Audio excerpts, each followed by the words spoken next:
perbedaan dan persamaan antara teori kognitif Piaget dan teori Vygotsky beserta implementasinya di SD.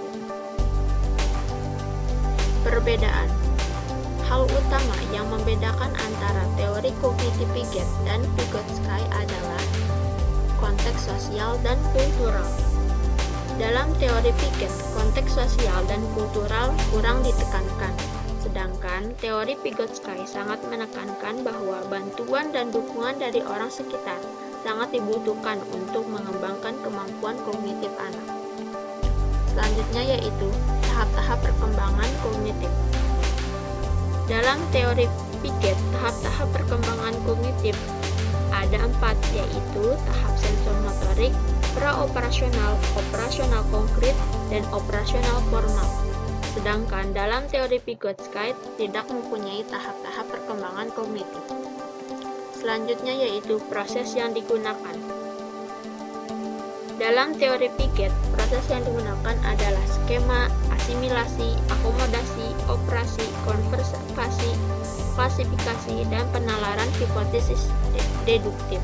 Sedangkan dalam teori Vygotsky, proses yang digunakan adalah zone of proximal development, bahasa, dialog, dan sejumlah pelengkap budaya. Selanjutnya yaitu peran bahasa. Dalam teori Piaget, peran bahasa memiliki peran yang minimal, sedangkan dalam teori Vygotsky, peran bahasa sangat utama. Pandangan mengenai pendidikan. Menurut Piaget, pendidikan hanya membantu atau lanjutan untuk mengembangkan kognitif anak, sedangkan menurut teori Vygotsky, pendidikan memainkan peran penting untuk membantu anak untuk bisa berinteraksi dengan lingkungannya. Cara belajar. Dalam teori Piaget, cara belajar bisa ditempuh dengan pengajaran langsung. Sedangkan teori Piaget memberikan pilihan pada seorang individu untuk menjelajahi dan mempelajari sesuatu secara mandiri tanpa adanya ketergantungan dari pihak lain. Selanjutnya yaitu persamaan. Pertama, sama-sama mementingkan anak yang berperan dalam proses belajar, sedangkan guru hanya sebagai fasilitator. Kedua yaitu sama-sama berpendapat bahwa secara teoritis guru juga harus memahami proses yang digunakan anak. Ketiga, sama-sama memandang bahwa peningkatan pengetahuan merupakan hasil konstruksi pembelajar dari pembelajaran, bukan dari suapan orang lain. Keempat yaitu sama-sama berpikir bahwa anak-anak adalah pembelajar aktif. Terakhir yaitu sama-sama berbagi gagasan tentang pentingnya permainan aspek psikologis, pedagogis, dan sosial manusia, yang akhirnya keduanya berpikir bahwa bahasa itu penting untuk perkembangan kognitif, tetapi dari sudut pandang yang berbeda. Implikasi teori Piaget dalam pembelajaran di SD. Contohnya, guru menyesuaikan bahasa yang digunakan saat mengajar.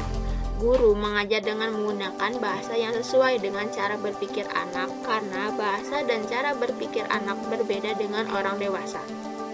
Selanjutnya yaitu memberikan peluang belajar sesuai tahapan perkembangan. Ketiga, memberikan peluang kepada siswa untuk saling berbicara dan diskusi dengan teman-temannya. Keempat, menghargai proses yang digunakan siswa. Selain memeriksa kebenaran jawaban siswa, guru harus menghargai proses yang digunakan siswa untuk sampai pada jawaban tersebut. Terakhir yaitu siswa didorong untuk menemukan sendiri. Penyajian pengetahuan yang sudah jadi tidak lagi ditekankan, siswa didorong untuk menemukan sendiri. Karena itu, guru harus menyediakan berbagai kegiatan yang memungkinkan siswa bertindak langsung. Selanjutnya yaitu implikasi teori Vygotsky dalam pembelajaran di SD. Pertama, anak dilibatkan dalam pembelajaran aktif. Guru harus aktif mendampingi setiap kegiatan anak-anak dengan demikian, peran guru lebih bergeser menjadi fasilitator. Dalam istilah teoritis, ini berarti anak-anak bekerja dalam zone of proximal development dan guru menyediakan scaffolding bagi anak melalui JVD. Selanjutnya yaitu membentuk kelompok dengan tutor sebaya dan menyuruh siswa yang sudah paham untuk mengajarkan siswa yang belum paham. Satu anak bisa lebih efektif membimbing anak lainnya karena mereka sendiri baru saja melewati tahap itu sehingga bisa dengan mudah melihat kesulitan-kesulitan yang dihadapi anak lain dan menyediakan scaffolding yang sesuai. Terima kasih.